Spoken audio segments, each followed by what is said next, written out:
Hello and good afternoon, Xbox Nation. Welcome to this week's episode of the Xbox Factor Podcast. I'm your host, Mr. BoomStick XL. Great to have everyone here. Hopefully, you had a incredible Memorial Day celebrating with friends and family. As you can see, folks, for right now, for a very strange reason, I am solo. But of course, don't fret. Jamie Moran should be here momentarily, as well as Infinite Number. And if not, folks, you know what?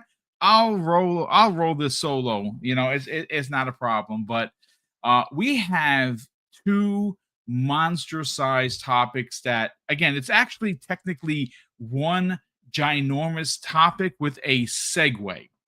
But we're gonna open up in a few minutes, talking about those two big topics, and we're gonna open up with a really big feel-good story of the year, and that is Claire Obscure Expedition 33. They posted something earlier this morning that not only seems like it could have easily been made up, but it wasn't, folks. It's really awesome news, and you just love to see the little dev win, right? Like, not only was Expedition 33 from an indie studio, but it was made by 30 people. And of course, it is one of the best games of the year. I honestly believe in my heart of hearts that it is going to mop up during the awards season. And I don't mean just, at Jeff Keighley's event in December. I mean across the board. Now, granted, there are some other ones in there that are going to find their way into the game of the year conversation. And, but we have to acknowledge that this is a very small studio that just continues to dominate the conversation in gaming. But I want to welcome everybody here. We already have 120 people here, and and Mrs. Boom and I, look, I know I don't want you to think that I'm being facetious or I just say it to say it. When I tell you, fine folks, that Mrs. Boom and I are so grateful and so happy with the reception that this community has shown us, it really is the truth.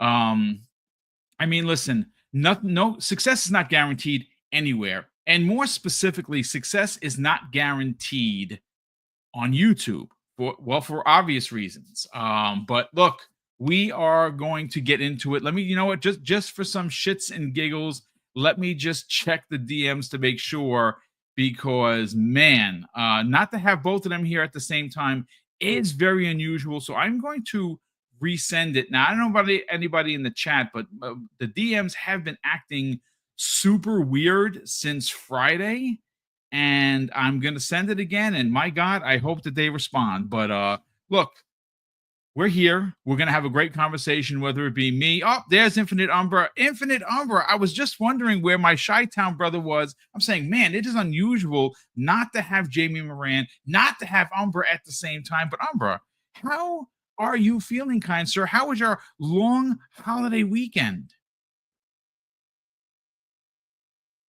Uh-oh, we can't hear you. He's not on mute, ladies and gentlemen. He is here. We just can't hear him.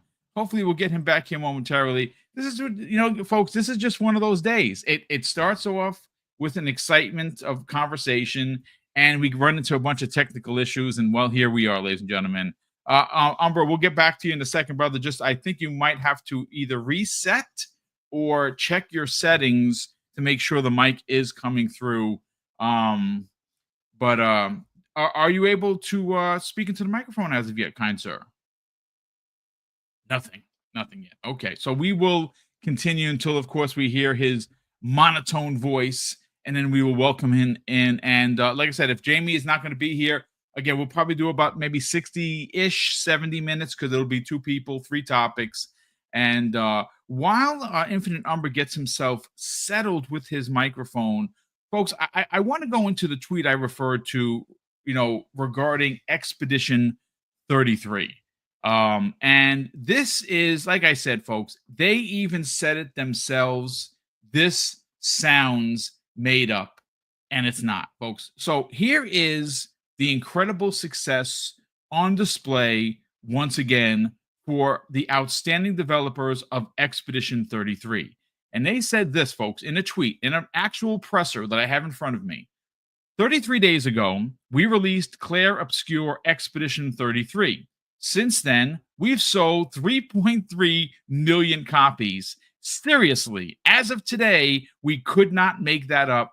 Another entry in the long list of surreal moments that your support has made real. Thank you all. Tomorrow comes. And I mean, folks, I don't know so much about you.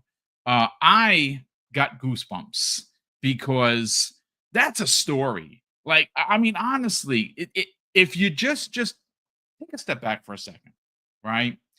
This is a prime example on a multitude of levels of why being a part of Xbox Game Pass is a great choice for a big and small developer. But before we move forward, Infinite Number, kind sir, are you back?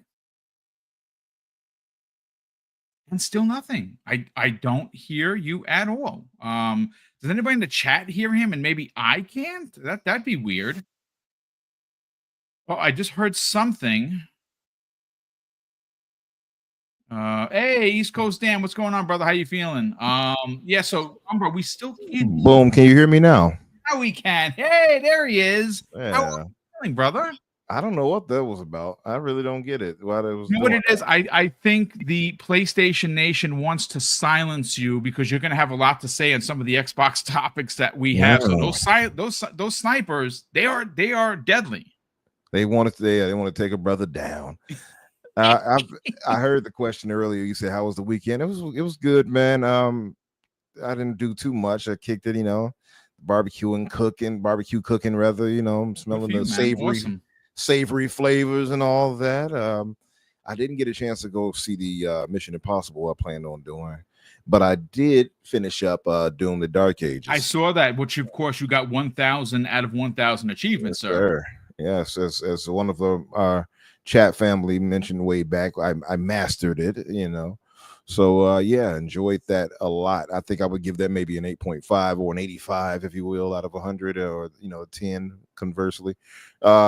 Enjoyed the hell out of it. Really good game. I compare it to the 2016 game myself. I think it's okay. just I saw that in your tweet. I gotta say, for me personally, it's my favorite in the series. If I had to rate them, it would be in reverse order. It would be Doom: The Dark Ages, Eternal, 2016.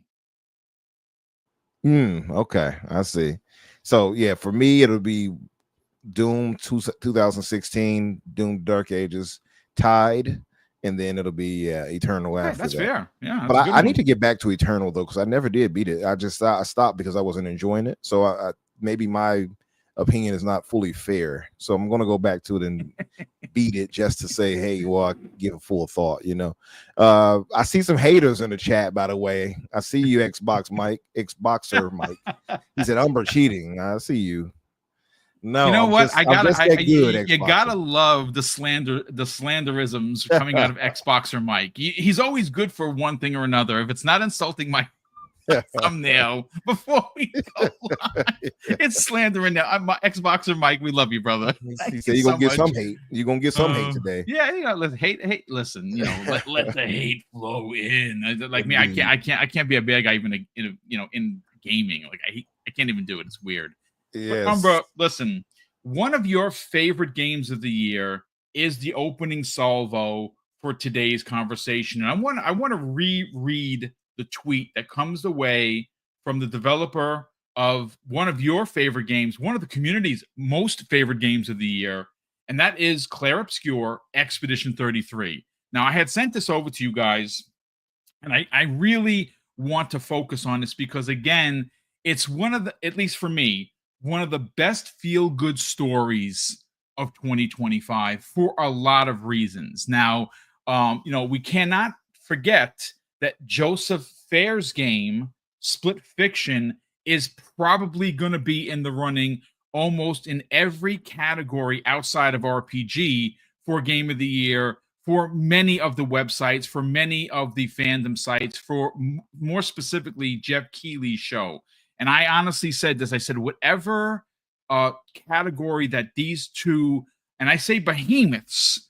They're made by small teams, but the size of the game itself and the conversation around both games has been tremendous. And I think that wherever these two games show up, it is going to be honestly a flip of the coin because both games are so good and they're so obscure, pun intended, that you just have to stop, even if they're not your bag, and just look at what people are talking about. So let me read the tweet while you get yourself acclimated here. It says this: 33 days ago, we released Clair Obscur Expedition 33. Since then, and this is what's crazy, they've sold 3.3 million copies. Seriously, as of today, we couldn't make that up. Another entry in the long list of surreal moments that your support has made real. Thank you all. Tomorrow comes. Brother, I mean, I got goosebumps when I read it once. I got goosebumps again because, folks, this world could so easily just be negative, and the conversation could go dark at any one time. But when you hear and read these stories aloud to an audience, and how many people do we have in the chat here? We have 317 people here. You got to tell me, folks, throw one in the chat if you got goosebumps as well, because this is such a great story. Umbra, you love the game. You've beaten the game. I got to get back to it. I'm ashamed to say that I did not spend enough time because I really went all in on Doom, and I had to get my palate cleansed. So now I'm back to Call of Duty, and I've gotten another 3 or 4 hours. I just hit level 76 in Prestige Master, which is awesome. And I'm got some more gaming footage that you'll see on your screen right here. But I want to get your thoughts on this because 33 days ago, they launched the game. As of today, 3.3 million copies sold, and it's Expedition 33. Like, you could not make that up on your best imagination. Let's talk about the success for this studio. Oh man! First off, well deserved. I want them to get much more than that. I know they will.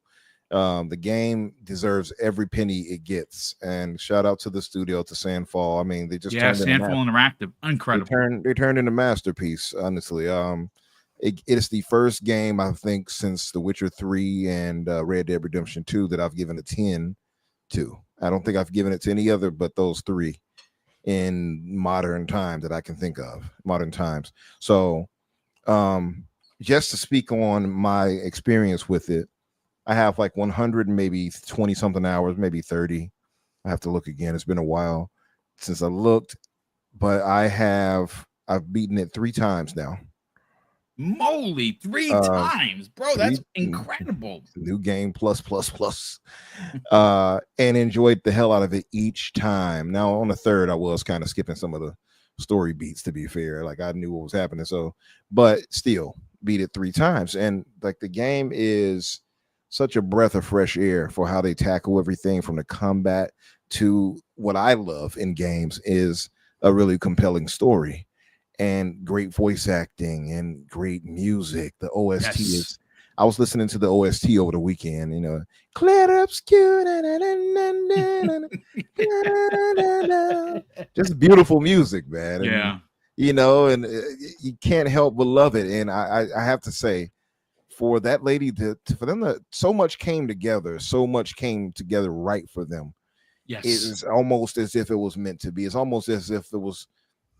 That'll be a spoiler. It'll be a spoiler if I say what I was about to say. No. Yeah, don't spoil it for people. But I do want to say this to add some context to your point.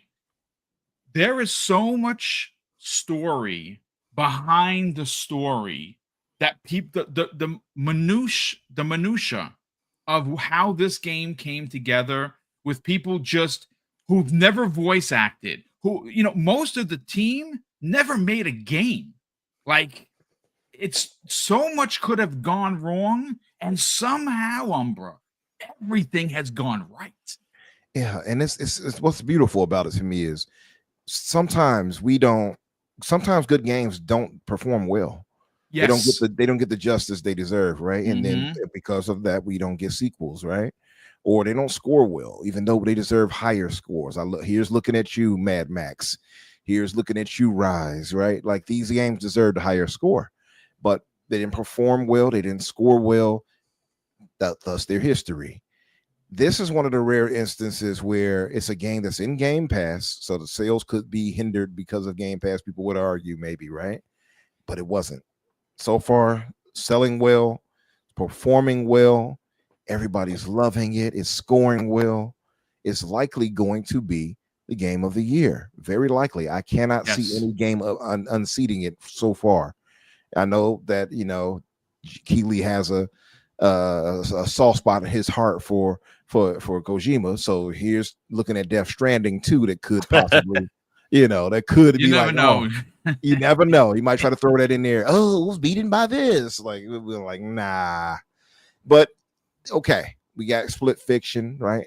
So far, it's not a long list yet, but I just don't see anything unseating it. But it's so good to know that quality games like this can be made, and by such a small studio of 32 people and the dog they have, which is named Monaco, by the way.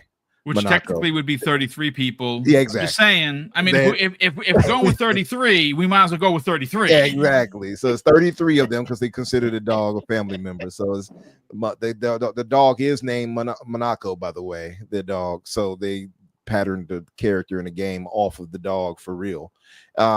So yeah, just to have such a small team. I know they had people to come and help. Like it wasn't just them that made it, but having such a small, specific Sandfall, small team come together, like you said, and find people from Reddit, like they found their music, the music director for the OST, they from SoundCloud for her, and to find their writer for this off Reddit. That's imagine how much has to align for that perfect storm to match like that for such a small team, and then for them to get quality actors and voice actors like Charlie Cox or my man who speaks for Smeagol. What's his name? Wow. Andy Serkis. Andy Serkis. Yes. And who did a spectacular job, by the way. Like, to imagine getting all of that aligned perfectly. And I mean, it's a smaller team. I'm gonna guess that Microsoft may have given them a bit of overhead for the cover, the cost to get those voice actors. I'm gonna guess that, and then for them to turn in such a great job, even with motion capture.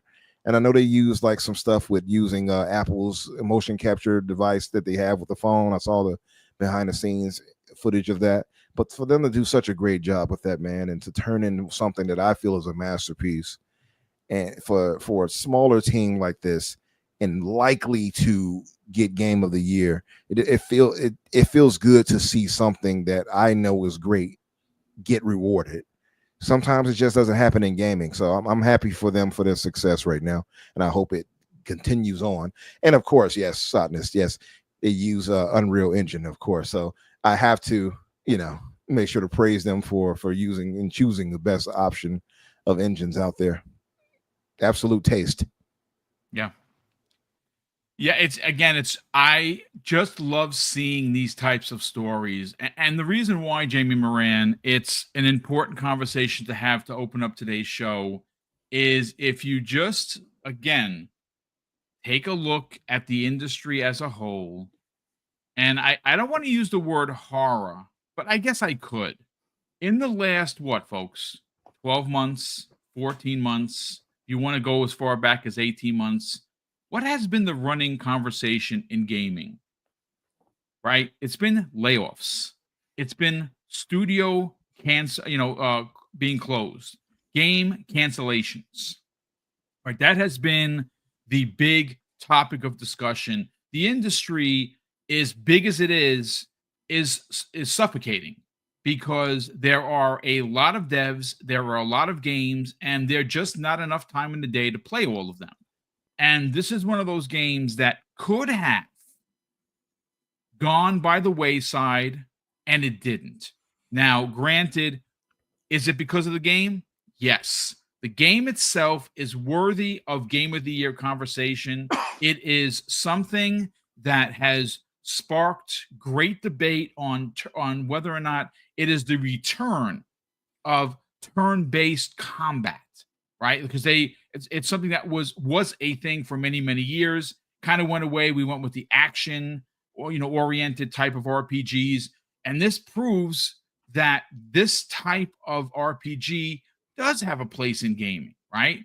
Now, Jamie, again, I don't know if you got a chance to hear me read their tweet, but you know what? Just for some context, I want to kind of just read it again. Now, again, folks, the 33 thing is almost ridiculous at this point. It's laughable because 32 developers and the dog, that's 33, folks. I'm sorry, that's just 33.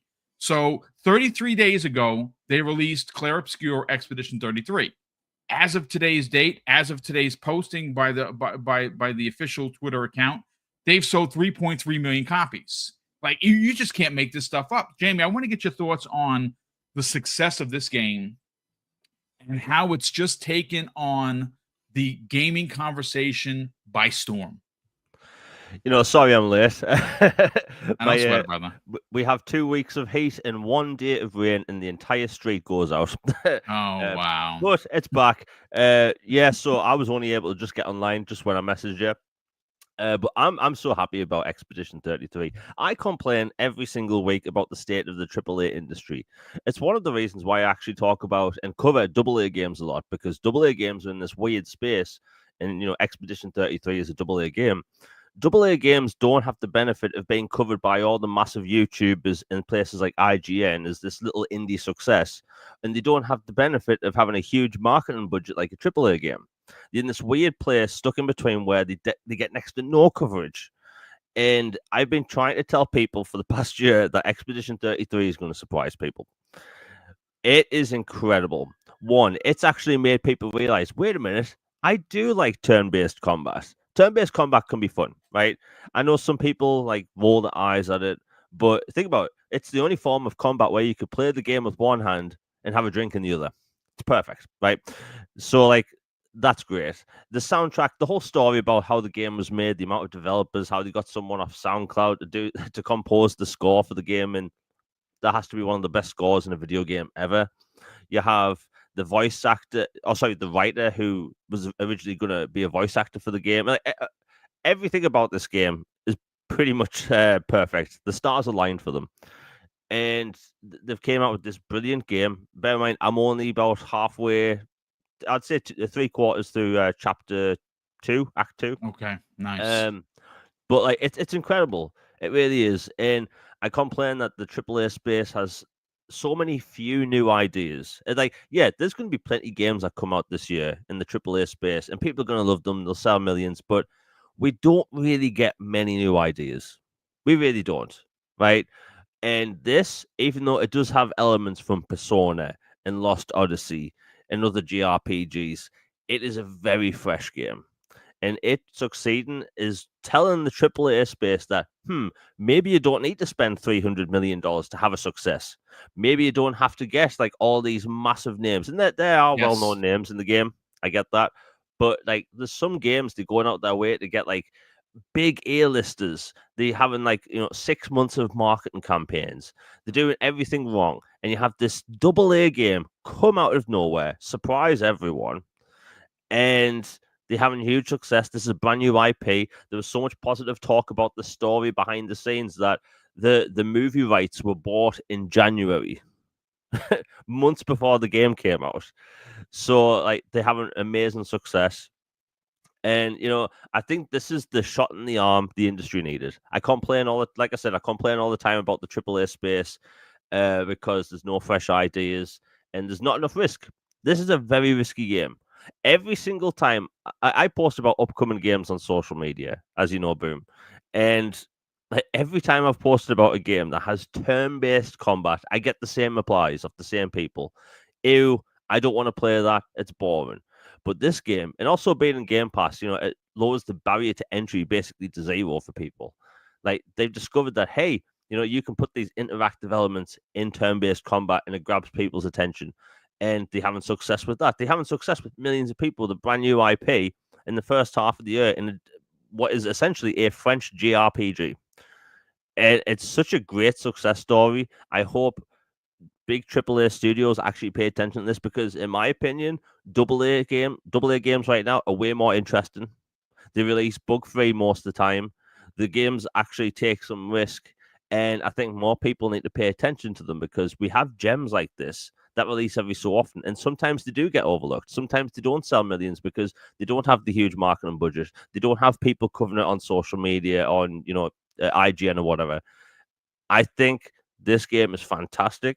I think it will win Game of the Year. I was saying it was going to win Game of the Year before the bloody game came out. There's so much potential behind it, and the game finally, thankfully, proved me right. Now, as Umbra said, what about Death Stranding 2? Because Kojima's Jeff Keighley's best mate. Who knows what will happen? Either way, we're gonna have that. It's gonna clear house at the award season. Best art direction, best original score, leading male and female actors. Like, it's gonna be incredible. And like I said, this is what AAA gaming needed, even though it is a AA game. And I've been talking about a video game crash for like the past 18 months.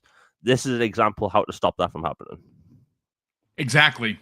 Having games come out that are not $80, come out at a price that's considered quote unquote budget, and then deliver Game of the Year qualities. And there's been a lot of those games this year. And you know what?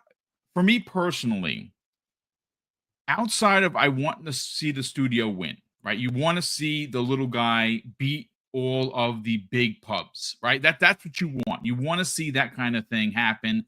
But I think for the industry at large, why I want to see a game like Claire Obscure Expedition 33 win is because it's going to show the industry exactly what Jamie Moran just said, that you don't need $80 games. You don't need $315 million budgets to deliver a game that people are going to enjoy and play and then support. And you just love to see it. Again, I think it's the feel-good story of gaming in 2025, and we're only in the 5th month of the year. And yes, I know that it's the 27th of May and June starts in a couple of days. I get it. But still, all of this has happened in the first 5 months. So, folks, listen, we have 2 massive Xbox topics to get into. We're going to get into them momentarily. I do got to catch up on Super Chat's been quite a few of them. We got a big bomb here. We have Day Reezy, who is a generous friend of the program. He has dropped a $2 Super Chat and says, look out. The Hoover brothers want to silence you, Umbra. And I think ultimately that's what it was. They really they tried to get into your servers and cut you down. But you know what? Umbra prevailed, as he always does. Do you, K, now the Broke Boy Insider, drops a very generous $2 Super Chat and says, in case you didn't know, Expedition 33 has a movie deal. Yes. Actually, I did know that. I'm sorry I read your Super Chat late. And of course, you said it first before Jamie Moran made mention of it. But yes, that movie right is happening, and it's going to be a big deal. Again, you just love to see it. You just really love to see it. Pragmatic Eagle, who's been a channel member, folks, 68 months, which is absolutely insane. He has says this: good day, Boom, Umbra, Elusive Gamer, and chat. Such a great time to be a gamer indeed. And he follows that incredible generosity, as he's done for 68 months, for supporting the channel with a $50 Super Chat. Brother, that is incredibly kind and, of course, generous of you. He says, Mr. Boomstick, from a retired soldier to a retired police officer, I salute you, and I salute you, my kind brother. Thank you for your service. He says, I appreciate what you did in service, and I appreciate what you're doing in podcasting. I love the positivity. Hope you and Mrs. Boom have a great weekend. Brother, that is very kind of you to say. Hopefully you had an amazing weekend. And you know what, man? Getting a chance to serve the incredible people of New York City for 21 years was my absolute honor.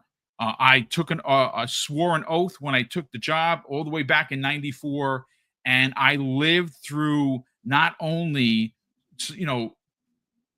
doing what I swore to do, but following in my father's footsteps as being honorable and making integrity the first and foremost thing of how I conducted myself as a cop. So thank you so much for that. And of course, salute to you for all the years that you defended this country, which a lot of people overlook. A lot of soldiers don't get the recognition that they deserve. And I hope that if you did know, or you know someone that was a soldier or is or might actually become a soldier, whether it be in the Marines, the Navy, the Air Force, or the Navy, you just thank them for their service. Thank you so much for the incredible generosity. Gentlemen, we got to get into two monster-sized topics. Now, I had sent you over the show notes, and I wanna open up with this. If there's one thing, Infinite Umbra, that we could look towards for Xbox and their showcases, it has been an incredible run. And I honestly think that she does not get the actual credit that she deserves. And I want to say, in regards to executives, it is one of the biggest additions Xbox has made. And I'm talking about Tina Amini. Tina Amini, she was a prominent member of IGN, and somehow or another, she has now taken up the position of doing these showcases. And it's clear as day that since she has arrived, every show that she has put her hands on, her and her team, because it's not just her, she works with incredible group of people that don't get mentioned. And that team has delivered not just incredible showcases, right? It's been I would say a running riot, if you will, on how good their showcases have been. But even some of the smaller ones, the developer directs have been outstanding. Well, you know what, Umbra? Again, this is a 2-question behemoth of a topic, and you know what? The question is, do you expect that Tina Amini, her team, Phil Spencer, and Team Xbox are going to deliver a even bigger showcase than last year? Because again, that is the running rumor that they're expected to have somehow, some way, a bigger show than last year. And I say this all the time, folks. I was ass in seat, and I couldn't believe what I was seeing. And somehow they're saying it's going to be better. I don't know how that's possible. I want to get your thoughts on whether or not you expect it to be better. I don't know, Boom, because last year to me was the pinnacle. I don't know if Yes. if it's going to do anything, it'll tie with it, right? As far as what they show us. 12 out of 10. Yeah, right.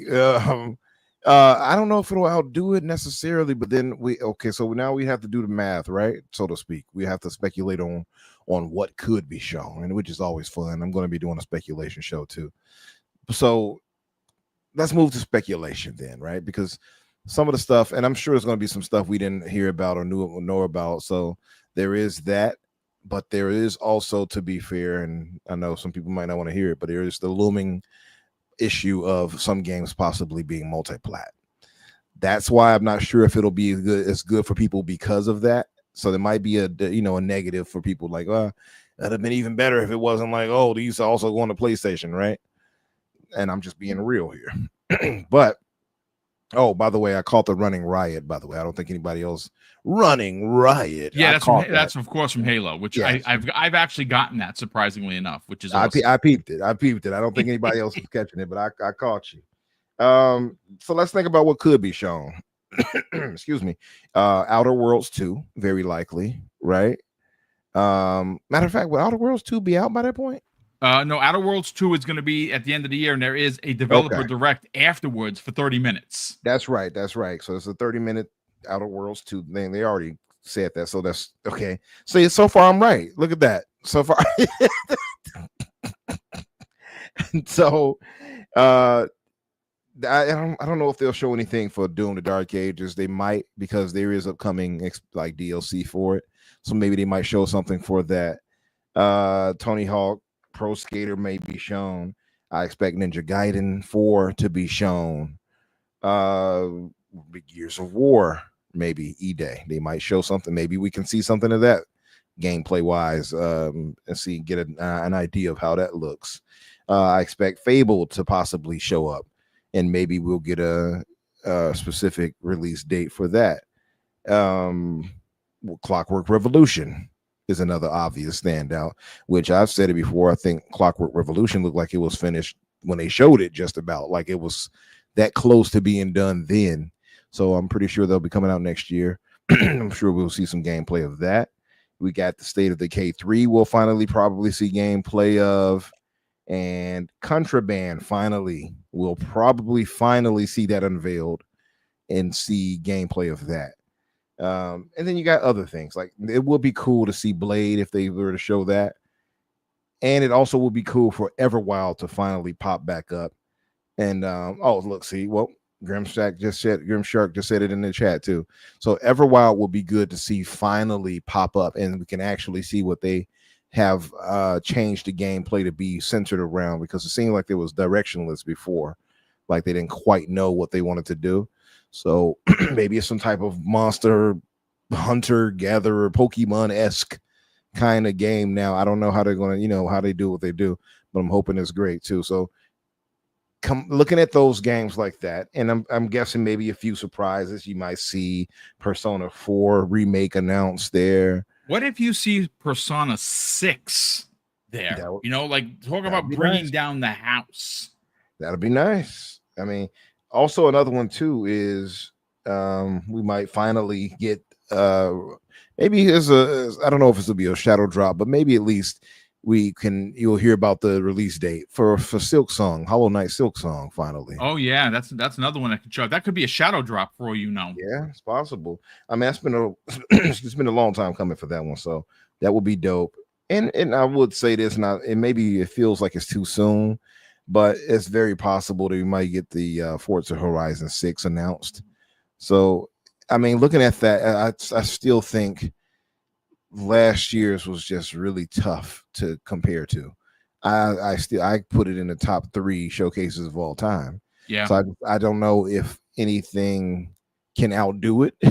if at best it could probably tie it. That's what I'm looking at. So those are just some guesses. I'm sure there'll be games that we hadn't heard of, we don't know about, that they will show off.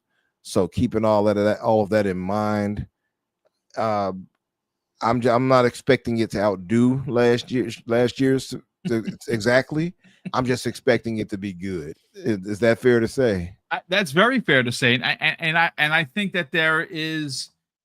Look, Umbra, it's very difficult to follow up a show like they had last year. Like last year, you said it. It's the pinnacle of Xbox showcases, and it probably might be one of the best ever done. Now, again, that's not being console worry. That's like, folks, come on, man. Go back and, you know what I say, just for some shits and giggles, even after the show, go back and just watch that show in complete disbelief, because you're going to be like, my God, it was just one banger after another. Now, one of the things that is expected this year that's a bit different, and you said it yourself that some people might be soured by this, is the multi-plat angle. And Phil Spencer said it, and I think he said to get people ready for it, that at the end of every trailer, it's going to say where this game is going. I personally don't have a problem with that. At this point, folks, I think that if you don't believe that the multi-plat thing is happening, you're just ice skating uphill. It's just, at this point, it's happening, folks. Sorry. I actually had someone be like, well, Boom, I'm glad that you are enjoying this direction. Folks, here's the thing, and I think I've made myself very clear. I didn't say I like it. I've come to accept it. And that's a big difference than applauding it. Like, I don't, like I said, as much money as Microsoft is going to make, they're not filling my coffers, right? All I get is more investment into the brand through new hardware, new controllers, new ways to play Xbox, and Xbox Game Pass. So ultimately, if they make money and they continue to reinvest into the brand, I'm winning. So do I care where the actual game actually goes? Well, yeah, sure. I used to care. Now I can give a shit. I'm sorry. I just don't. But Umbra, great points all around. It's the best place to be right now mentally. I mean, because I think it's just the old tribalism, console warring thing that we were conditioned to be were. buy game for X console, and that's where you played. I mean, I know people don't like to use the word conditioning, but that's ultimately what it was. It's ultimately what it is. And listen, I mean, I do believe exclusives matter. I haven't changed from that mindset, but now I look at it like, hey, I'm on PC now. I know I keep saying this. I know people are probably tired of hearing me say that, but I look at it so much differently now because I don't look at and constrict myself to a console itself. So it's easier for me. I'm sure it's not going to be as easy for some, but I would say try to get past that part and look at what really matters, and that's getting good games. If they're delivering good games, be you buying it or playing it through Game Pass, that's what ultimately matters right there. You know what I mean? I would just say just get past it. It is what it is. Yeah, I absolutely agree. And again, if the brand has soured you in regards to exclusivity, I understand it. I'm not going to argue with you. I'm not going to try and fight with you that you're wrong or you're right. You're allowed to feel how you feel. The difference is that the industry is changing, and Microsoft, as always, has taken the arrows for doing things that other people or other platforms will not do. Will Sony ever get there? Who knows? Nintendo, good luck, Charlie Brown. But they're doing it their way, and they're making a lot of money, and they're doing things that I actually think is going to force Sony to be different, to follow in the footsteps. Now, again, how long that takes, I have no idea. And I don't want to shift it from the excitement of the showcase, but I just want to say this before I hand the microphone over to Jamie Moran. At some point, if you're just looking at the playing field, someone at Sony, probably Hiroki Totoki, is going to see that for a block of months, 5 of the top 7 most paid for games on PlayStation are Xbox first party. Yes, they are getting 30%. We know that. But they are still someone else's games taking up more than half of the spots for PlayStation. That is a problem for Sony, and they're going to be like, I'm sure there's investors looking at this and say, why aren't we doing that? So again, I don't want to derail the excitement of the showcase, but that is ultimately what's going to happen. I don't know when, but it will eventually. Jamie Moran, I want to get your thoughts on the original question. So I'm going to repose the question to you. Now, obviously, you yourself have talked positively about the influence of Tina Amini and her team. And it's clear as day that when she puts her hands onto these showcases, they are for the better. Last year is, in my opinion, the pinnacle in her Xbox career. Tip of spear, best showcase. I'm going to say that it might be the best showcase in the last decade. And anyone wants to fight me on it, by all means, please. But I want to get your thoughts on this.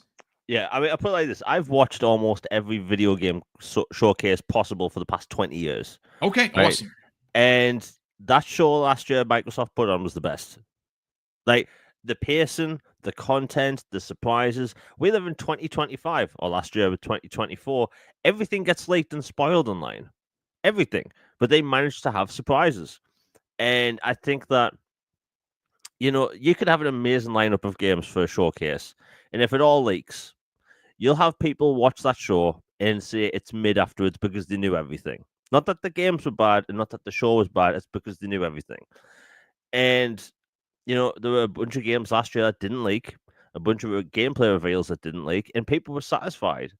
Now, I'll talk about the multi-platform thing quickly because that will be a factor. We all know that they're going to do multi-platform stuff. So, like, if anyone legitimately watches that showcase and they see a PlayStation logo at the end of one of the trailers, because remember, just because Microsoft are putting games on PlayStation doesn't mean they're putting everything on PlayStation, at least straight away. It's when they're ready and, when they'll be going to the PlayStation or whatever. People can't legitimately act shocked and be angry if that happens. They can't. We already know, right?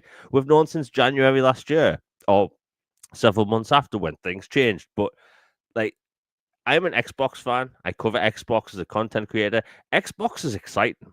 They have multiple first-party games come out in the first 5 months of the year, right? We've never really had that before.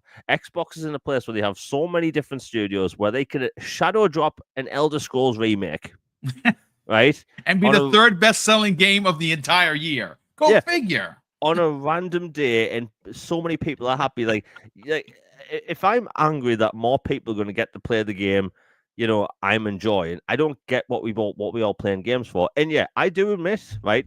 I think Microsoft's strategy about the multi-platform thing, they're doing it the wrong way. I would have actually approached it a completely different way, which would have still done some multi-platform stuff. But like the way Microsoft's gone about it with the messaging, it's all a bit messy. But that's all in the past now. We can move forward. Last year's showcase was phenomenal. I don't know how they can top it, right? I think that if they have a showcase that's almost as good as last year, that's still a brilliant showcase, right? Because they raised the bar so bloody high. I don't know how they can, pass it. Now, things I do think will be there. Contraband, as I've been saying on Twitter for the past month or so, I think Contraband will be there. Avalanche announced that back in 2021. I feel like it's time. This is a 2-player game. I don't think it's meant to be that massive, and this is the longest development time Avalanche has had for any game ever. Just Cause 4 didn't take this long to develop. What else? Oh yeah, I do think maybe this is the broken clock is right twice a day approach thing. I do think Final Fantasy 7 and 16 will be there. Yeah, I mean, I saw someone actually tweet about that. Quite a few people actually responded to it. They're like, at this point, if it's not at this showcase, then it's just not happening. Like, I get it. Square Enix, they've been saying for the past 2 years that we're including Microsoft in our multi-platform strategy, and I'm sitting here like, well, bloody show us then. But it was already announced for Switch, at least 7 remake. It has to be there. Yeah, and I agree. Like I know there's a lot of people. I'd love a shadow drop too. Like if you really want to, you make it up to fans. And I'm being a bit facetious, but at this point, Jamie, if it's going to be there, just release it. I will say this: I honestly believe it is the contract for PlayStation, and that just goes to show you the pettiness of Sony Interactive Entertainment, because it seems like this whole Final Fantasy VII remake on Xbox thing is literally being held up by Sony, wanting to hold it longer, which to me is ridiculous at this point. Yeah, it's a weird situation, because Final Fantasy VII. Do you know I've fortunately for a lot of people, I have a very good memory. I know that Final Fantasy VII is linked to PlayStation, always have been, and always will be, right? Always has been, just say. Now, back in 2015, and yes, I'm going that far back. Back in 2015, PlayStation had a PSX showcase later in the year, and they announced that the original Final Fantasy VII, the one that was also available on Steam at the time, it's coming to PlayStation 4 and will only ever be on PlayStation 4. And then 5 years later, we get it on Xbox and Switch. Right? I'm the only person in the world that remembered this. And Sony probably have some weird thing in their contracts or something. So my thought is that 7 and 16 will be there. 16 will shadow drop during the show, and 7 will launch in October. Okay, you heard it here first. Good theory. I do think Persona 6 will be there. The main reason is Atlas Games seem to pop out 1 or 2 new games every year somehow. I think they have some sort of like cauldron in the back where they like brewing these games up because they're on a bloody roll. I think some Yakuza games will be there in some capacity. Now, when it comes to their first party games, I do think we will see an extended gameplay trailer for Fable.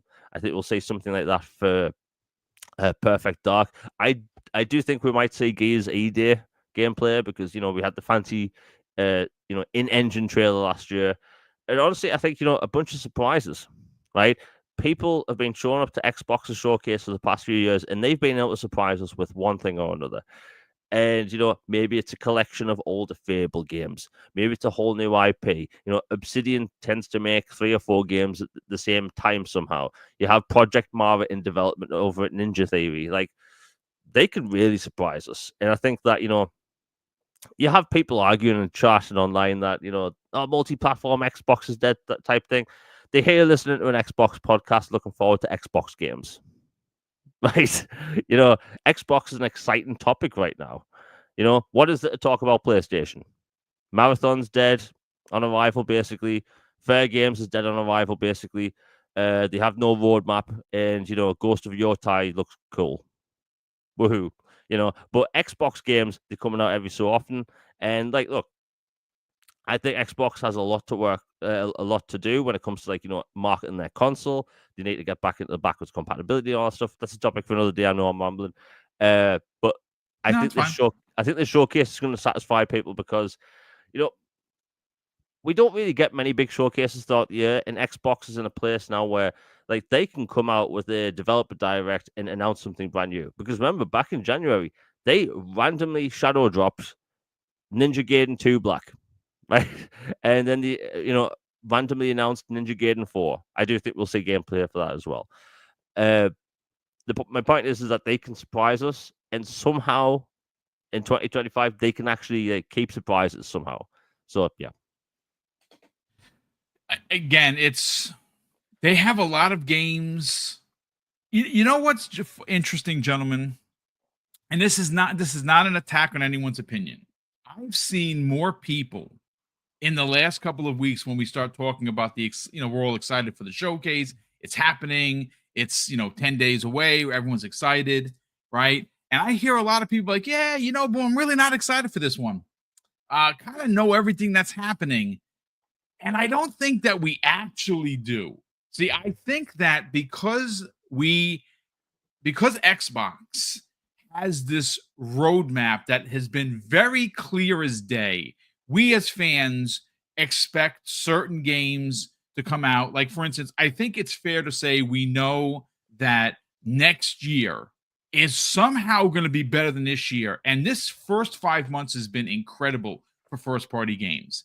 Second half of 2025 looks like it's going to be, you have Black Ops 7, which is the sequel to Black Ops 2. That's happening October, November, right? You obviously have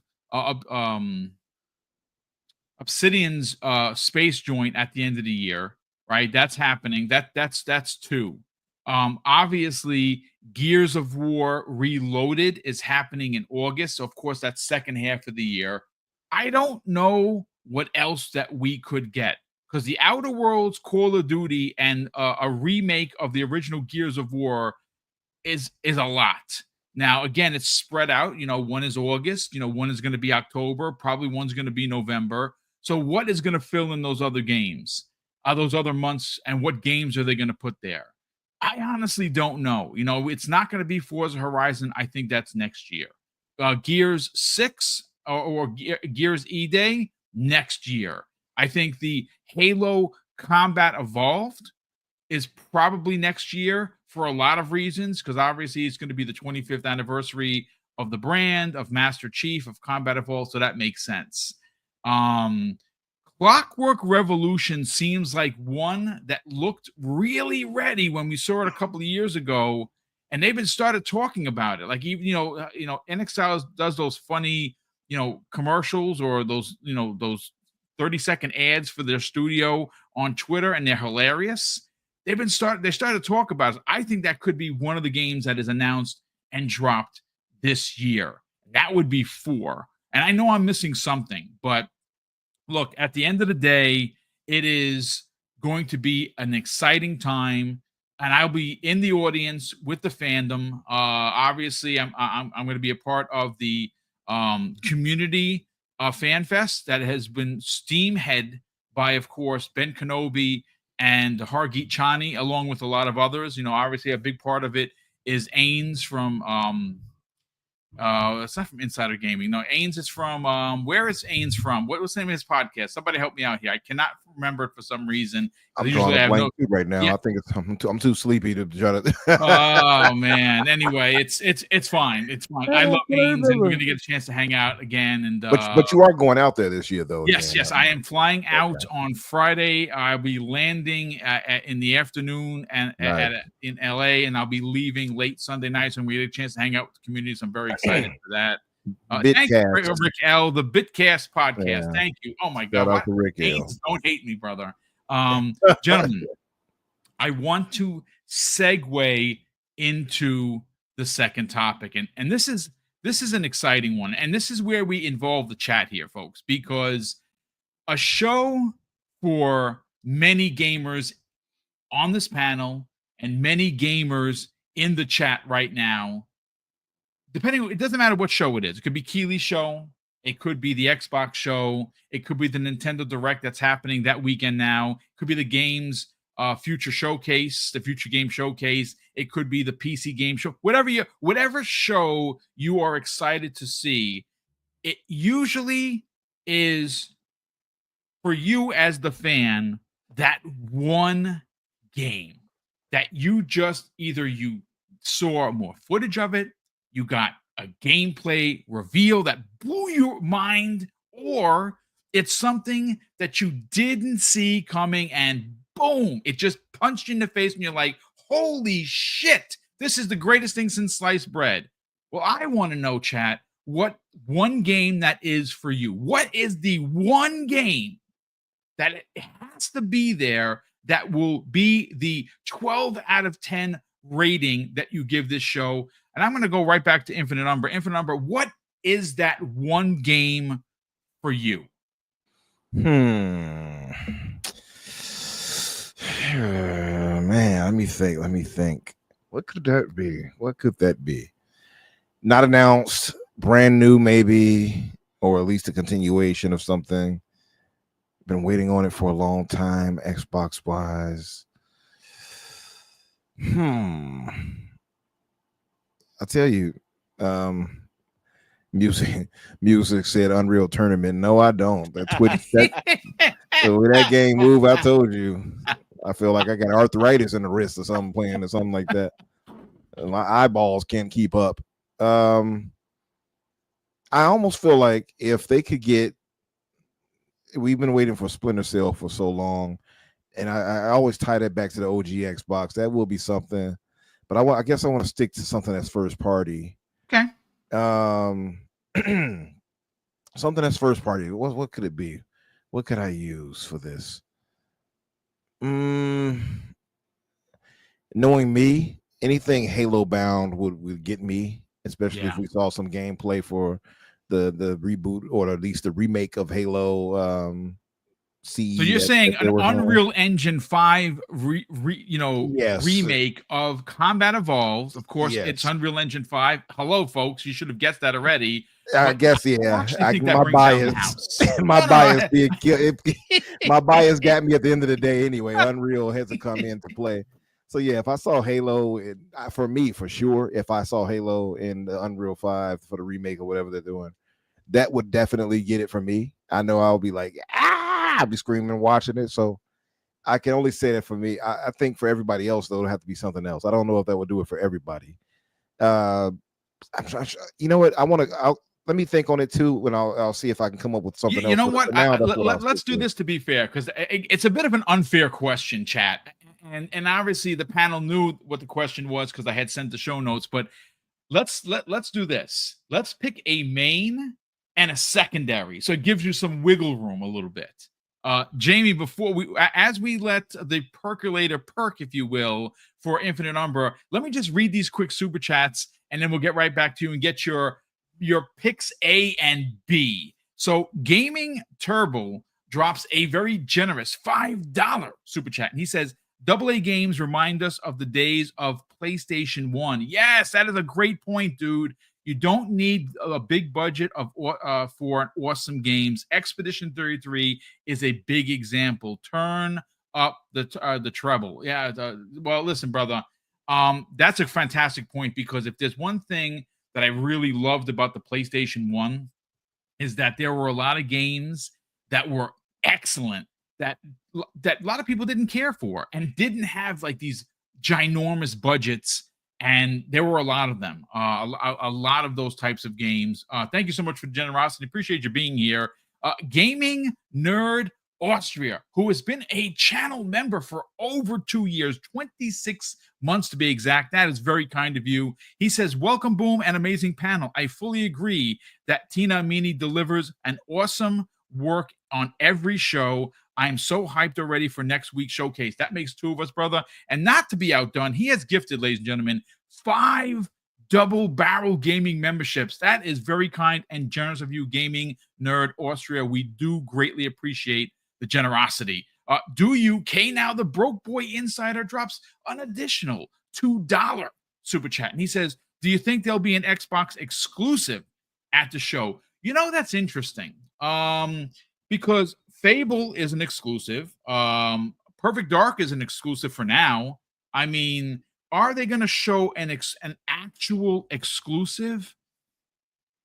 Oh my God. If there was going to be one that did not have a that's a great question. I don't know what they're going to do, to be quite honest. It's very interesting that I would have said, you know, Halo Combat Evolved, right? Like that is the exclusive. Here is a look at Unreal Engine 5 doing this game. Incredible service. It is a fan service type move. It's Unreal Engine 5. It looks gorgeous. It runs great. It's the original that started it all. And we're back on its 25th anniversary next year. If there was one game, that would be the one, at least in my opinion, that would be the at least be exclusive for the time being, I think. Will the Broke Boy drops an additional, very generous $5 super chat. He says, not sure if anyone watched the Cult and Mag show last night. They said that by the end of the year, we'll see something on Bioshock 4, not released, just info on it. Yeah, I mean, I would look, if that game they've been working on the game for a while. If there's one place that game is probably going to show up in a big way, it's going to be the Game Awards. If it's the end of the year that they're talking about, because I didn't catch up with their show as of yet, it's probably going to be that. Smokey's been a channel member for 50 months, brother. That is incredible. Thank you so much for the outstanding support. Smokey says Division 2 coming to Game Pass makes me hope that Division 3 gets a big reveal at the show. That's my wish for a third-party showing. Bro, that would be incredible because the new DLC, the Fight for Brooklyn, I think went live today. I saw a Backslap talk about it. And if it is, I got to download that. I'm going to have to kind of stop what I'm playing and get right back into Division because we're fighting for Brooklyn. Yeah, I'm all in. Salt the Boss drops a very generous $5 super chat. Love these picks. He says, let's do Halo and Killer Instinct in Unreal Engine 5. My God. I'm going to tell you this right now. Folks, be prepared to watch and just point and boom and laugh. If either Banjo-Kazooie or Killer Instinct is announced, folks here in New York are going to hear me in LA get ready because I'm going to jump out of my chair like a lunatic. Those are the 2 games that would get me out of the chair. But MF the Great drops, who's been a channel member for 4 months. Thank you so much, MF. Appreciate you being here. He says, I'd like to see a prototype announcements. Dude, that is a freaking great pick. Prototype 3, yes, please. LMNOPO has been a channel member for 38 months. Thank you so much for that, kind sir. He says, ever gonna happen, but StarCraft Ghost in Unreal Engine 5? Yeah, you know what? That would be pretty dope. That game was supposed to come out, and that would be a big surprise. But Jamie Moran, let's go to you. What are for you, as the gamer we're talking about, you know, the spotlight's on you, what's your A and B picks that must be at this show to give it a 12 out of 10? Maybe I'm this is copium and a little bit of hopium. I need to see Lost Odyssey 2. Dude, that's a great pick, man. Wow, that's a good one. Yeah, I've been wanting a sequel to that for over a bloody decade. Lost You just tweeted about that, didn't you? Yeah, I love Lost Odyssey, and for people that have never played it, I Oh, mean, so good. What a it, great RPG, dude. yeah, Like a lot of people didn't play that. It is phenomenal. yeah, it's incredible. And like if people like Expedition 33, try out Lost Odyssey. It's incredible. Yes. But honestly, like Lost Odyssey 2, like or like some sort of spiritual successor, because like Microsoft had they had 2 exclusive JRPGs on the 360, really 2. You know, that and Blue Dragon, and people loved both of them. But Lost Odyssey for me was like something else, you know. And the other game, I'd actually have to say Prototype. We don't have a lot of games like that on Xbox. I think a lot of people would love it. And honestly, Prototype was just so much fun because you weren't really a hero and you weren't really an anti-hero. You just causing a path of destruction in open world New York, and it was so much fun. I think something like that and like new hardware, it would be crazy. And you know, I think, you know, especially with Microsoft having Activision now, and they've hinted that they want to do a new Prototype game. I think we could see, you know, maybe a teaser or something. But yeah, Lost Odyssey 2 and, you know, Prototype 3. I think one of those could actually happen. You know, I think Prototype's more likely, but for me, Lost Well, Odyssey 2 and Prototype. they tested it, right? Like, didn't they have like Yeah. something that came out? Like somebody signed an NDA and broke the NDA and said they were asked some questions. They filled out a survey regarding Yeah. specifically Yeah. Prototype. Yeah, So it was one of the Activision Call of Duty leaks, and apparently this person had been asked some things about, you know, Prototype. And if I was Microsoft, you know, when you first purchased them, that would be one of the franchises I would get on, because, like I said, there aren't really many games like that on Xbox. You know, no big, massive open world first party superhero games. This would fill in that void. You know, I will throw a third one in there. I do, and this is a third party game, but I'm still going to throw it in. Splinter Cell. okay, I mean, listen, I've been wrong for the last 8 or 9 years, maybe even 10 years, about Splinter Cell being there, being and a potential exclusive. Yeah, You know, could you imagine if they bought it though? Like if they come out and said, "Hey, listen, you know, Splinter Cell joining Xbox Game Studios." I mean, it's going to be multi-plat. Who cares? But could you imagine if they, were one of the people that shop? Because you know, we heard that Ubisoft was shopping some of their IPs around. Yeah, I mean when that rumor came out that Ubisoft was shopping around IP, I put that out literally immediately on Twitter. I was like, I want Microsoft to get Splinter Cell, because they bloody aren't doing anything with Splinter Cell. So let someone else do it. And that remake, I'm doing air quotes because people can't see me. I don't believe that remake is real until I see it in action. So I want to see Splinter Cell there. Microsoft's always had this strong relationship with Ubisoft and Splinter Cell. Hell, Splinter Cell Conviction is exclusive to 360. So like, I need Splinter Cell there. You know, I want the lights to go dark, and I want those 3, you know, night vision goggles lights to come on screen, and you know, have Michael Ironside talking like that. That's the dream. And you know, a lot of Splinter Cell fans, we've been waiting like 12 years since the last game. It's great, dude. It's been a while. Yeah, I mean, think again. No one really knows. Like, you never really equate how long it's been until someone that's like Jamie says it. Not only has it been 12 years.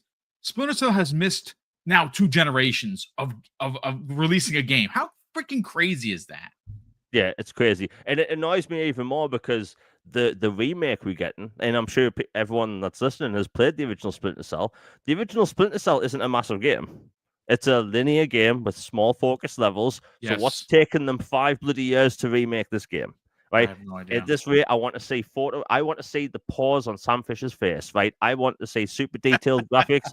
I need this thing to blow my mind whole, because honestly, at this rate, I don't believe it exists. Ubisoft's doing. They have a bunch of problems anyway. But yeah, for me, it's Lost Odyssey, Prototype, and you know, Splinter Cell.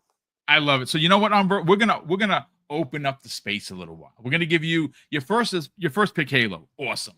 Let's get 2 more picks, and then I'm gonna read some of the chat's picks. Some of the chat's picks here are freaking awesome. So again, what would be 2 additional picks for you that make this show 12 out of 10? Well, okay, Jamie, I like the one with Lost Odyssey. I was listening to that. I never played Lost Odyssey. Oh, bro, you would love that game. Oh my god, it's so freaking good. But I've heard people compare it Expedition 33 saying it has Yes. certain elements of it, and I'm like, oh, I missed out then. So I do want to go back and play that now. So maybe that would be dope. What's up, Ginger Prime? What's up, brother? Maybe Hey, that. Ginger Prime. Salute, sir. Yeah, shout out to Ginger. That would be dope to actually, if they did remake that or remaster it, that would be nice. I agree with you on that one. I'm trying to think of things outside. I'm trying to think of something that's kind of like outside of what we know or what we would expect to be named. And I guess it would have to be newer games. We do still have to see the Wu-Tang game that's big. Oh, yes. That's a great pick, dude. So that would be another one. And I'm trying to think of one other one. I don't want to be cheap on how I think about it. I'm really trying to think. I already mentioned Splinter Cell. What could it be? What could it be? Double Fine. That's a good pick, man, because they've been working on something for a while. Actually, I think they're working on multiple games, if I'm not mistaken. So they are, right? And it could be. Well, you know what? I'll throw out I'll throw out one. I'll throw out one. Then a fantasy pick as far as that. Ori and the Blind Forest 3. Holy crap, that would be big. Yeah. Moon Studios, they were talking about it recently. Before they were kind of like, that's the end, part 2. Well, they talked to them recently, Thomas Mailer and all of them, and I think they're more open to the idea of a sequel now. Well, that's because it's going to be multi-plat, right? Like, and plus the studio's in a bit of a pickle. Like, there was some talk that if they, again, I don't know if this was true or they were being, facetious, but they're like, hey, we keep getting negative reviews on that game that they're working on that's in early access, and it keeps getting better reviews. We're gonna have to close the studio. Right? Oh, that would suck. Since he did that, he had people they started giving the likes up. So now I think it's rated at very positive. Okay, excellent. So yeah, that was weird, by the way, with him and trying to I guess shade Jazz. I'm like, how? Like, what did Jazz say that was wrong? But whatever. I do like No Rest for the Wicked, but I have to wait for the complete game before I jump back into that.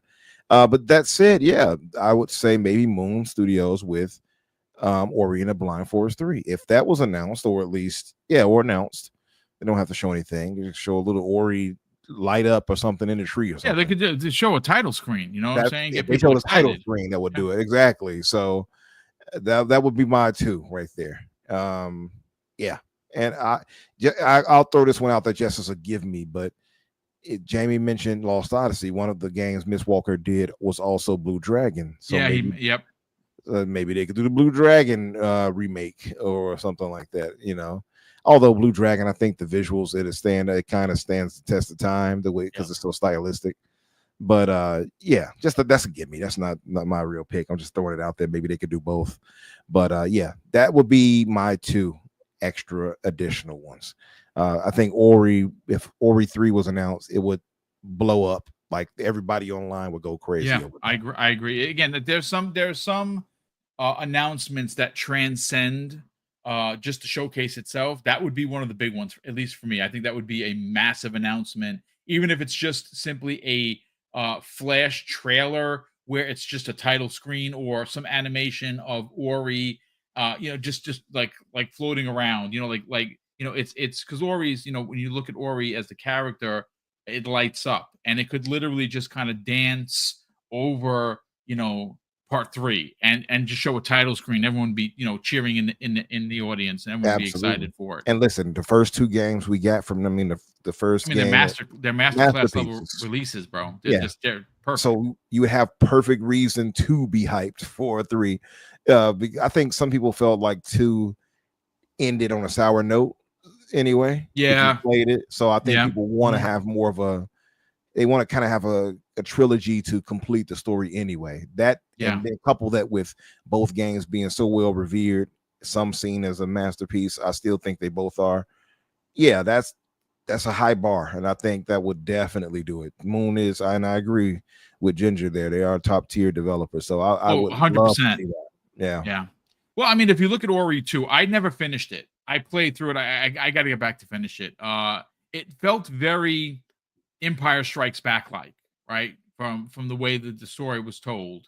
And you want to see this franchise get its Return of the Jedi, right? Where, there is no, sad ending. I don't know the ending, but I know that the ending wasn't what a lot of people expected. So if you give them an opportunity to do this, maybe they work with Microsoft, right? Microsoft helps the studio out because, again, I don't know if they're struggling or not. And obviously, yes, multi-plat Game Pass day and date. I think that would be big. But we'll see what happens there. But let me just read some of the picks here. We have so Negative Zero actually said something. I got to see if I can find Negative Zero. Actually, really good one. Panzer Dragoon Saga remake. Yeah, dude, that would be. I'd love anything new Panzer Dragoon, and I think that they're. I would not be surprised if Sega is working on it. We just got the information that Virtual Fighter is coming back, and it's also being released on Xbox, which is a big deal. Love Virtual Fighter. Chief Nagel 8 says Halo. Abdel 114 says Killer Instinct 2. See, I'm right there with you. I'm gonna say this, folks. I know you're gonna be like, oh my god, not again, Boom. Listen, there's about 6 or 7 of us in the chat here that are Banjo Bros. I need a Banjo-Kazooie remake. And I don't want them to reinvent the wheel. Just take the original and remake it in new, stylized graphics that are modern controls, modern graphics. Make sure that Banjo's fur, shimmers in the wind, that Kazooie's feathers move when they're flying. Just modernize the original. You don't have to reinvent the wheel. Let's see. What else do we have here? Master BKB Lubu. This is not surprising. He loves Ninja Gaiden. He's saying Ninja Gaiden 4, of course. Let's see. Dark Man Next says Killer Instinct 2. Negative Zero follows it up with Scalebound. Could you imagine if that's announced? That would be hilarious. That would be funny. Yeah, that would be funny. I would like it though to finally get it and get the game out there. That would be something. That would be, that'd be. Listen, again, I know a lot of people are like, oh my god, the kid with the headphones riding a dragon. That's stupid. You know what? That's anime for you, folks. That's that's what anime is. So yeah, sign me up. Killer Blue says Final Fantasy VII remake because everything else has already been announced. I mean, that's a good pick. Let's see if over that's here. Actually a good point. 16 and remake and whatever should be announced at this point. Because if they don't do it at this point, just don't. I would tell Square, don't bring none of your games to my platform. Yeah, I would be like, listen, again, and I really think this is the pettiness of Sony. I honestly, in my heart of hearts, believe that. So James Thomas says Road Rash remake. That would be kind of dope. So Sin. This is a good one. This is a really good one because that game looks dope. The Last Night looks incredible. That showed, man, 5 years ago or something like that, and that was at a Xbox showcase. I'd love to see that. Let's see. So Salt the Boss says Killer Instinct. Absolutely. My Life Matters says Halo reboot. That's a real. I mean, again, I really think the Halo reboot's going to be there. Chris V agrees with you with the Wu-Tang game. Oh yes, I think side-scrolling fight, beat 'em ups are all the rage right now, and that would be awesome. Negative Zero says Conquer. Yes. I mean, listen, I don't know if there's a world for Conquer. For me, there is. I'd like to believe there is. Let's see. Let me just get down here to the beginning and see if we could. Hey, Ginger Prime has become a member. Ginger, thank you, kind sir, for the generosity. We truly appreciate that. Nice. Shout out to Ginger. Let's see. Oh, you know what? Xbox BG. This is great. Rise 2, but he says by Ninja Theory. I mean, that would be crazy. But yeah, would you look, folks? If you want to see how far in advance that Rise 1 was, a launch title in 2013. That game is 13 years old next November. It's 15 years old. Go turn on that game and have your eyeballs blown out of your head. Like, that game still looks freaking amazing. Boom! I downloaded it and put it on the PC about I bet it looks 3 weeks back. PC. It looks phenomenal. That's crazy. It looks phenomenal still. Yeah, it's I listen. I just think that that's a game that needs a sequel. It was rumored to not only be a sequel but to be a multi-plat. I wonder what's happening with it. We will certainly see.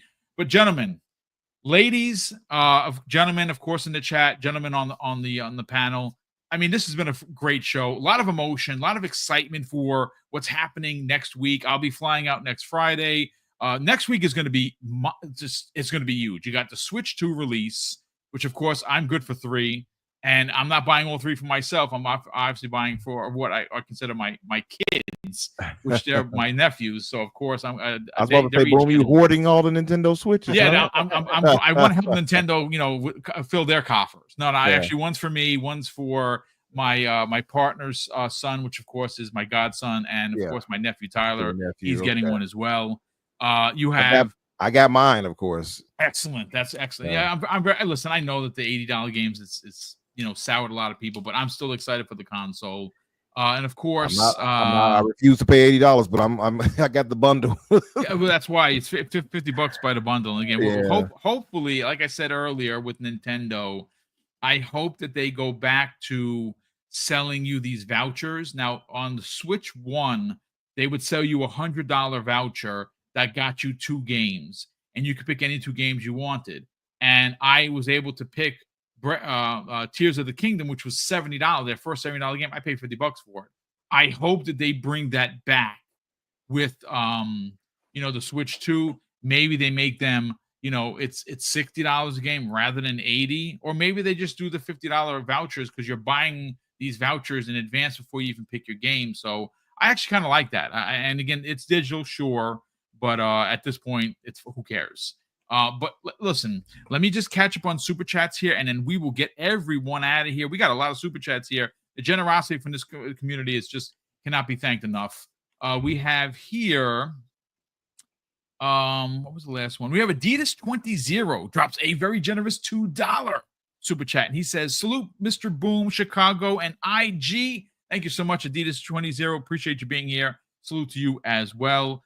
Gamer by Choice, who's been a channel member for 68 months, says, "I want a Tom Clancy universe game where you can be a ghost, Rainbow Six operative, Splinter Cell agent, where you can send troops to combat areas and choose what group you control." Bro, that is a freaking... Someone hire this man to work at Ubisoft, because that sounds freaking awesome. But yeah, I love the pick. I'd love to see a I hate to say this, I'd love to see a gas game that involved all of the Ubisoft or all the Tom Clancy IPs, and it would be like this big ever-growing open world thing that you just go and do. You could be a Rainbow Six operative, you can be a ghost, you could be a Splinter Cell. That would be freaking amazing. Do UK Now, the Broke Boy Insider, drops an additional very generous $2 super chat and said he says this: "Should see something on the new Call of Duty at the showcase." Yeah, I actually believe that is probably what's going to open the showcase, because Black Ops 2 is probably one of the more infamous or favorites of the series for Black Ops, and that's getting a sequel with Black Ops 7, again, allegedly. We also have here Gray Fox drops a very generous £2 super chat. He says, "Some support, greets to all, and my compatriot Abdel." Yes, brother, thank you so much for that, Gray Fox. Obviously, Gray Fox the other day showed off his Witcher controller, which looks dope. I think actually mine is out for delivery, but unfortunately, Xbox kind of skimped on the box. Like, it's just a gray. It's just a standard, like, brown cardboard box. There's no design. It's like, oh, we didn't have any time, so here's your controller. The controller is dope, and I'm not even a Witcher fan, which I think I'm going to have to try it again. I'm going to give it another shot, but I'm going to pull up the save that I had that was 10 hours in and see if I can get my head around why I liked it and I didn't like it. I really didn't like Witcher 3, but I'm going to give it the old college effort. We have two $10 super chats here. One from Sloth in the chat. He says, "Thank you so much for the generosity, brother, and it's great to see you here as always." He says, "It probably wouldn't be on this year's show, but I would love to see an announcement for Battlefront 3. It's getting a lot of good attention lately." You know what's interesting, Sloth? There's a Halo guy. What the heck's his name? He was talking about it on Twitter the other day. They had 19,000 100,000 concurrent players playing Battlefront 2. Like it's had a resurgence as of recently, and I'm not sure why. It probably has to do with the Disney Plus show that just finished. So maybe that's why everyone's going back to it. But yeah, I mean, I'd love to see a Battlefront 3 minus the microtransactions that ruined the other two games, thanks to the greediness of EA. Salt the Boss drops an additional very generous $10 super chat. He says, we might see OD at the showcase. Oh, dude, that's a great pick. I forgot about that. Don't forget Kojima and maybe ABK backlog like Deadpool, Spider-Man, Ultimate Alliance. Oh, dude, remember the rumors? And who knows? Helldivers 2 could come. LOL. Now we're talking boom. You know, that Helldivers 2, man. Sony is so petty. They're just one of the most petty companies I've ever seen. And I think that if I say this, good luck, Charlie Brown, on getting Helldivers 2. And I'll say, I'll add some additional context to that. I think the reason why Arrowhead Studios is funding their own game and not working with Sony is because of Sony's inability to get it right with their partners. Obviously, there was that big hubbub where 81 countries couldn't buy the game and had to have the game refunded because there was no PSN sign-in in their countries, which again is just stupid by Sony. And I think they just don't want to have their next game, which they're probably going to release as a multi-plat, be hindered by these unbelievable contracts that Sony makes their partners sign. I think Sony really effed up with that, but we'll see. And Bounty in the chat, who's been a channel member for 47 months. Brother, that is very kind of you. He says, Wagwan, Boom, and Panel would love to see Mass Effect 5. Holy cow, dude. That would be, Don't we all? Yeah, I mean, you literally, Jamie just passed out when you said Yep. that. So. Salt the Boss drops an additional. Very generous. Oh, dude, this is a pick that I would jump out of my chair for. He says they need to reboot Crackdown. Yeah, man. Let's get Crackdown 3 going. Crackdown 4 or Crackdown whatever, and add a Crackdown and a title to it. I would love for them to just remake the original. Again, don't reinvent the wheel. Remake the original, and that would be dope. Lastly, we have the legendary Yobi, my brother from another. Good to see you here, brother. He says this: how is Wolfenstein 2 the #1 seller on Xbox right now? That's insane, and it's in Game Pass. That game has staying power, indeed. I that's another one. Could you see the next Wolfenstein at this year's showcase? That hasn't been announced yet, right? That's a big one. And Gamer by Choice has gifted 1 Double Barrel Gaming membership. Brother, that is very kind of you for not only gifting that membership, but of course the generosity that you show the channel on a monthly basis. But gentlemen, that's going to do it for us here. We're out under 90 minutes. I'm very happy with that. 3 big topics, lots of great conversation, lots of new members. And again, shout out to, once again, Ginger Prime for becoming a new member. That is very kind of you, brother. Thank you so much for that. Umbra, let's get you on out of here.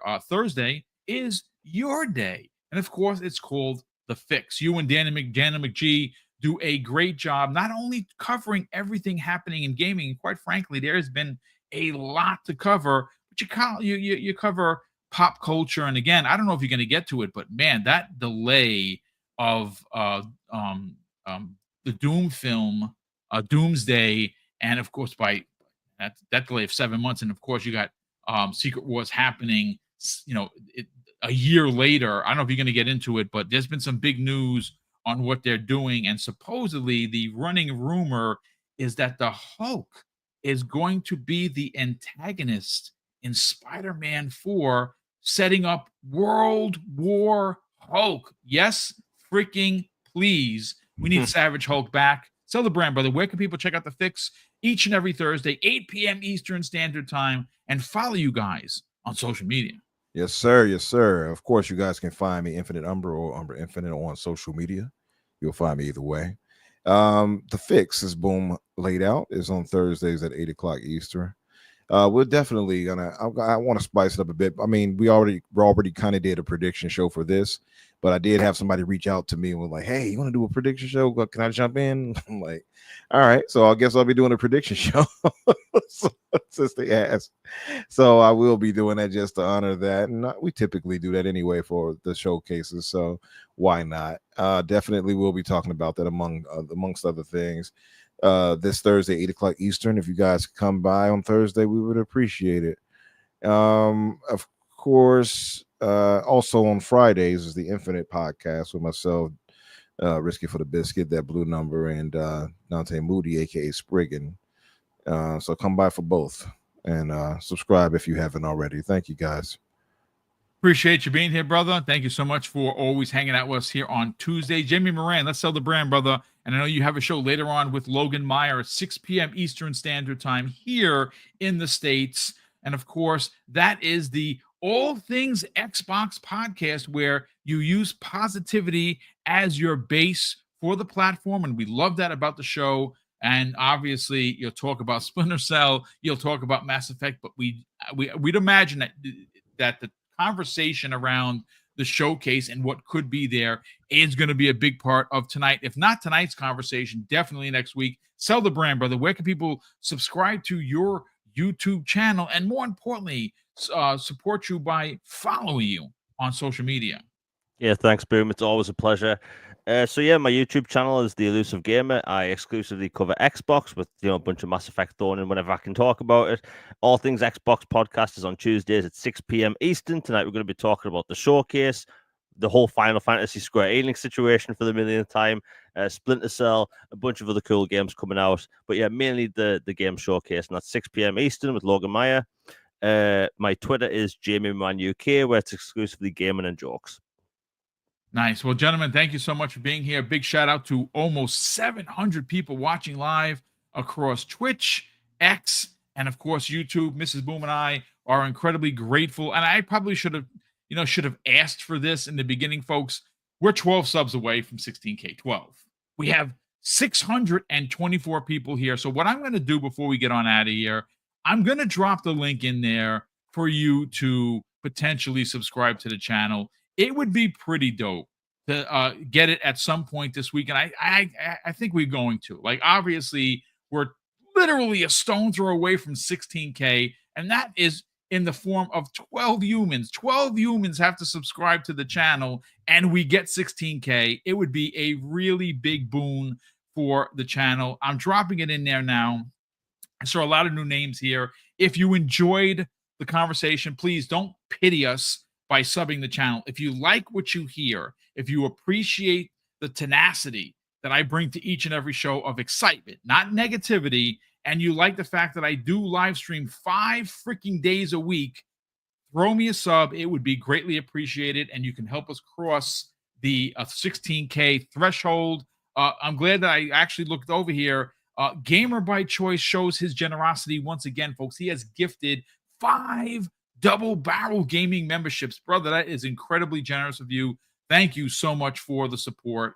And I'm just going to go to the YouTube studio and tell you exactly how many. Oh, man, we're close. We're 12 away, and I'm just going to reset that right now. And at some point, maybe this week, we get it. Again, folks, I'm going to do a push in the next couple of shows to ask people to subscribe. I don't like asking for anything. If anything, we love to give more than we like to receive. But to get to 16K right before the showcase that we're flying out next week would be a really, really big deal. And we greatly appreciate the support. But of course, that's going to do it for us here. And we're going to close out the show, folks, with something that's incredibly important to me, ladies and gentlemen.